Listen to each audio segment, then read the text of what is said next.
खबर शामिल करते हैं उकाड़ा से, जहां जालिमों को खुदा याद न रहा। 3 चोर रात के अंधेरे में जामिया मस्जिद अबू हुरैरा गल्ला मंडी में घुस आए।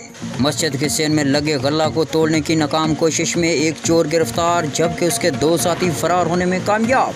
आपको हम खबर से आगाह करते हैं उकाड़ा रेनाला खुर्द में जामिया मस्जिद अबू हुरैरा के सेन में लगा चंदे वाला बाक्स, जिसे 3 चोर तोड़कर रुपए पैसे निकालते हुए पकड़े गए, जिनमें 2 फरार होने में कामयाब हो गए। चौकीदार के मुताबिक रात के पिछले पैर बाक्स तोड़ने की आवाज़ सुनाई दी तो देखा 3 नामालूम चोर वारदात करने में मसरूफ थे। चौकीदार उनकी तरफ बढ़ा तो मुझे देखकर 2 चोर असला लहराते फरार होने में कामयाब हो गए, जबकि उनका एक साथी मेरी गिरफ्त में आ गया, जिसको पुलिस के हवाले कर दिया। पुलिस थाना सिटी ने चोर को हवालात में बंद करके तफ्तीश शुरू कर दी। कैमरा टीम के साथ मोहम्मद रमजान, फास्ट न्यूज़ उकाड़ा।